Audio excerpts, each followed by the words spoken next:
HM valley ತ್ಯಾಜ್ಯ ನೀರನ್ನು 2 ಹಂತದಲ್ಲಿ ಶುದ್ಧೀಕರಿಸಿ ಬೆಂಗಳೂರು ಗ್ರಾಮಾಂತರ, ಚಿಕ್ಕಬಳ್ಳಾಪುರ ಜಿಲ್ಲೆಗಳಿಗೆ ಹರಿಸಲಾಗುತ್ತಿದ್ದು, ಕಳೆದ 5 ವರ್ಷಗಳಿಂದ ಎಚ್ಎಂ ವ್ಯಾಲಿ ನೀರು ಹರಿದು ಬಂದ ಪರಿಣಾಮ ಅಂತರ್ಜಲ ಮಟ್ಟ ಹೆಚ್ಚಾಗಿದೆ ಎಂಬುದರಲ್ಲಿ ಸಂಶಯವೇ ಇಲ್ಲ. 3ನೇ ಹಂತದ ಶುದ್ಧೀಕರಣ ಆಗಬೇಕೆಂಬುದು ಜನಪರ ಕಾಳಜಿಯುಳ್ಳವರ ಕಳಕಳಿ ಆಗಿದೆ. ಆದರೆ ಸರ್ಕಾರ ಈ ನಿಟ್ಟಿನಲ್ಲಿ ದೃಢ ನಿರ್ಧಾರ ತಾಳಿಲ್ಲ. ಆದರೆ ಎಚ್ಎಂ ವ್ಯಾಲಿ ನೀರು ಭೂಮಿಗೆ ಇಂಗಿ ಸಮೃದ್ಧಗೊಂಡ ಅಂತರ್ಜಲವನ್ನು ವೈಜ್ಞಾನಿಕವಾಗಿ ಸಂಸ್ಕರಿಸಿ ಕುಡಿಯುವ ನೀರಿಗೆ ಸದ್ಬಳಕೆ ಮಾಡಿಕೊಳ್ಳುವ ಮೂಲಕ ಬೆಂಗಳೂರು ಗ್ರಾಮಾಂತರ ಜಿಲ್ಲೆಯ ದೇವನಹಳ್ಳಿ ತಾಲೂಕು ಯಶಸ್ವಿ ಕಂಡಿದ್ದು, ದೇಶದ ನಾನಾ ಭಾಗಗಳಿಂದ ಆಗಮಿಸಿದ್ದ ಅಧಿಕಾರಿಗಳು ಮೆಚ್ಚುಗೆ ವ್ಯಕ್ತಪಡಿಸಿದ್ದಾರೆ. ಅಷ್ಟಕ್ಕೂ ಇದು ದೇಶದ ಪ್ರತಿಷ್ಠಿತ ಭಾರತೀಯ ವಿಜ್ಞಾನ ಸಂಸ್ಥೆಯ ವಿಜ್ಞಾನಿಗಳ ಮೇಲುಸ್ತುವಾರಿಯಲ್ಲಿ ಕುಡಿಯುವ ನೀರಿಗೆ ಬಳಸುತ್ತಿದ್ದು, ಎಲ್ಲಾ ಪ್ರಯೋಗಾಲಯದ ವರದಿಗಳು ಪಾಸಿಟಿವ್ ಆಗಿದೆ. ಈ ಕುರಿತು ಸ್ಪೆಷಲ್ ರಿಪೋರ್ಟ್.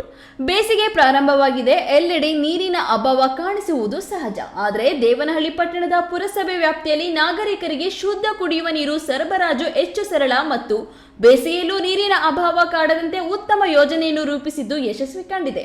ಹೌದು, ಇದು ಬೆಂಗಳೂರು ಗ್ರಾಮಾಂತರ ಜಿಲ್ಲೆಯ ದೇವನಹಳ್ಳಿ ಪಟ್ಟಣದ ಸಿಹಿ ನೀರಿನ ಕೆರೆ ಎಂದೇ ಕರೆಯಲ್ಪಡುತ್ತಿದ್ದ ಚಿಕ್ಕ ಕೆರೆ ಹಂಗಳ ಪ್ರದೇಶವಾಗಿದೆ.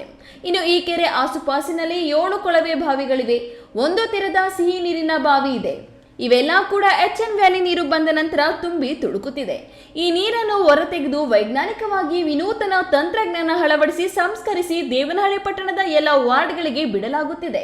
ಭಾರತೀಯ ವಿಜ್ಞಾನ ಸಂಸ್ಥೆಯು ಇಲ್ಲಿನ ಶುದ್ಧೀಕರಣ ಘಟಕದಿಂದ ಬರುವ ನೀರಿನ ಗುಣಮಟ್ಟದ ಪರೀಕ್ಷೆಯನ್ನು ನಿಯಮಿತವಾಗಿ ನಡೆಸುತ್ತಿದೆ. ಈ ಸಂಸ್ಕರಣಾ ಘಟಕವು 130 micron disc filter, multimedia filter, UV system ಮತ್ತು ಕ್ಲೋರಿನ್ ಡೋಸಿಂಗ್ ಸಿಸ್ಟಮ್ ಹೊಂದಿದೆ. ದಿನಕ್ಕೆ 200-300 KL ನೀರನ್ನು ಸಂಸ್ಕರಿಸುವ ಸಾಮರ್ಥ್ಯವನ್ನು ಹೊಂದಿದ ಘಟಕ ಇದಾಗಿದೆ.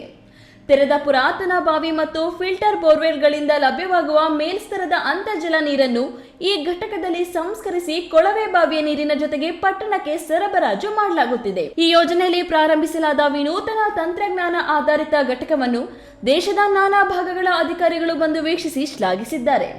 ಕೆರೆಯ ನೀರನ್ನು ಬಳಕೆ ಮಾಡದೆ ಶುದ್ಧೀಕರಿಸಿದ ಅಂತರ್ಜಲ ನೀರನ್ನು ಎಲ್ಲಾ ರೀತಿಯಲ್ಲಿ ಪರೀಕ್ಷೆಗೆ ಒಳಪಡಿಸಿ ಉತ್ತಮ ನೀರನ್ನು ನಾಗರಿಕರಿಗೆ ನೀಡಲಾಗುತ್ತಿದೆ.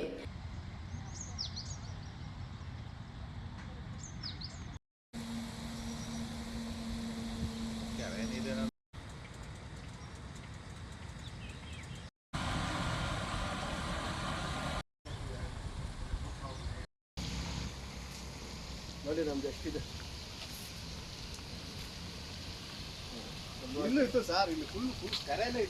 ಈ ಬಗ್ಗೆ ಪುರಸಭೆ ಇಂಜಿನಿಯರ್ ಗಜೇಂದ್ರ ಮಾತನಾಡಿ, ದೇವನಹಳ್ಳಿ ಸಿಹಿ ನೀರಿನ ಕೆರೆ ಅಂಗಳದಲ್ಲಿ ಒಂದು ಪಂಪ್ ಹೌಸ್ ಇದ್ದು, ಅಲ್ಲೇ ಇರುವ ಪುರಾತನ ಕಾಲದ ಬಾವಿ ಇದ್ದು, ಕೆರೆ ಪುನರುಚ್ಚೇತನಗೊಳಿಸುವ ಸಂದರ್ಭದಲ್ಲಿ ಬಾವಿಯನ್ನು ಸಹ ಪುನರುಚ್ಚೇತನಗೊಳಿಸಲಾಗಿತ್ತು.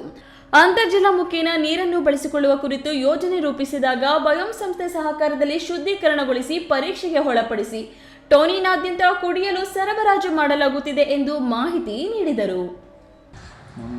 ದೇವನಹಳ್ಳಿ ಸಿಹಿ ನೀರು ಕೆರೆ ಹತ್ರ ನಮ್ಮದು ಪಂಪ್ ಹೌಸ್ ಇದೆ. ಆ ಪಂಪ್ ಹೌಸ್ ಹತ್ರ ಪುರಾತನ ಕಾಲದ ಒಂದು ಬಾವಿ ಇತ್ತು. ಕೆರೆನ ನಾವು ಪುನಶ್ಚೇತನ ಮಾಡಿದಾಗ ಆ ಬಾವಿ ನೋಡಿ ಅದು ಬಾವಿನ ಸಂರಕ್ಷಣೆ ಮಾಡ್ಕೊಂಡು ಅದಾದ ನಂತರ ಎಚ್ಎಂ ವ್ಯಾಲಿ ನೀರು ಸಿಹಿ ನೀರು ಕೆರೆಗೆ ಬಿಟ್ಟಾಗ ಆ ಸಿಹಿ ನೀರು ಕೆರೆಯಿಂದ ನೀರು ಬಾವಿಗಳಿಗೆಲ್ಲ ಅಂತರ್ಜಲ ಇಂಪ್ರೂವ್ ಆಗೋ ಮುಖಾಂತರ ಬಂದಿದ್ದಕ್ಕೆ ಆ ಬಾವಿ ನೀರ ನಾವು ಯೂಸ್ ಮಾಡ್ಕೋಬೇಕು ಅಂತ ಒಂದು ಐಡಿಯಾ ಮಾಡಿದಾಗ ಬಯೋಮ್ ಸಂಸ್ಥೆಯವರು ITC ಸಂಸ್ಥೆ ವತಿಯಿಂದ ಫಂಡಿಂಗ್ ಹಾಕಿ ಅದರಲ್ಲಿ ಫಿಲ್ಟ್ರ್ ಮಾಡೋಕ್ಕೆ ಪ್ರೆಷರ್ ಫಿಲ್ಟ್ರ್ ಎಲ್ಲ ಹಾಕಿ ಮತ್ತು ಈಗೆಲ್ಲ ಕುಡಿಯೋ ನೀರಿಗೆ ಸಪ್ಲೈ ಮಾಡ್ತಾಯಿದ್ದೀವಿ. ಮತ್ತು ಈ ಕುರಿತು ಪುರಸಭೆಯ ಘಟಕ ನಿರ್ವಹಣಾ ಸಿಬ್ಬಂದಿ ಆನಂದ್ ಅವರು ಘಟಕ ನಿರ್ವಹಣೆ ಮತ್ತು ನೀರಿನ ಸಂಪನ್ಮೂಲ ಬಳಕೆ, ಶುದ್ಧೀಕರಣ ಘಟಕದಲ್ಲಿ ಏನೆಲ್ಲ ಬಳಸಲಾಗುತ್ತಿದೆ, ಕೆರೆಯ ನೀರನ್ನು ಬಳಸದೆಯೇ ಅಂತರ್ಜಲವನ್ನೇ ಕುಡಿಯಲು ಯೋಗ್ಯಕರವನ್ನಾಗಿಸಲು ಕೈಗೊಂಡಿರುವ ಕ್ರಮಗಳ ಬಗ್ಗೆ ತಿಳಿಸಿದ್ದಾರೆ. ವ್ಯಾಲಿ ನೀರು ಕೆರೆಗೆ ಬರ್ತಾ ಇದೆ, ಬಟ್ ಯಾವುದೇ ಕಾರಣಕ್ಕೂ ನಾವು ಎಚ್ ಎನ್ ವ್ಯಾಲಿ ನೀರು ಯೂಸ್ ಮಾಡ್ತಾ ಇಲ್ಲ. ಬಟ್ ಅದರಿಂದ ನಾವು ತೊಗೋತಾ ಇಲ್ಲ, ನಾವು ಬೋರ್ಗಳಿಂದ ತೊಗೋತಾ ಇದ್ದೀವಿ. ಎಚ್ ಎನ್ ವ್ಯಾಲಿ ನೀರು ಏನಕ್ಕೆ ಬಿಟ್ಟಿದ್ದಾರೆ ಅಂದರೆ ಅಂತರ್ಜಲ ಇಂಪ್ರೂವ್ ಆಗಲಿ ಅನ್ನೋ ಕಾರಣಕ್ಕೆ ಇಲ್ಲಿ ಕೆರೆ ನೀರು ಬಿಟ್ಟಿದ್ದಾರೆ ಹೊರತು ಇನ್ನು ಬೇರೆ ಸಮಸ್ಯೆ ಏನೂ ಇಲ್ಲ.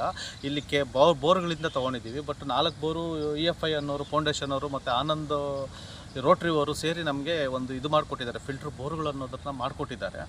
ಆ ಬೋರ್ಗಳಿಂದ ಸಂರಕ್ಷಣೆ ಮಾಡಿ ಫಿಲ್ಟ್ರ್ ಮಾಡಿ ನಾವು ಜನಗಳಿಗೆ ಸಪ್ಲೈ ಮಾಡ್ತಾ ಇದ್ದೀವಿ. ಯಾವುದೇ ಕಾರಣಕ್ಕೂ ಕೆರೆಯಿಂದ ನೀರು ತಗೋತಾ ಇಲ್ಲ. ಇಲ್ಲಿ 100ಕ್ಕೆ 95-99% ಶುದ್ಧವಾಗೇ ಇದೆ ನೀರು. ಅಶುದ್ಧವಾಗಿ ಯಾವುದೇ ಕಾರಣಕ್ಕೂ ಇಲ್ಲ ನೀರು ಇಲ್ಲಿ.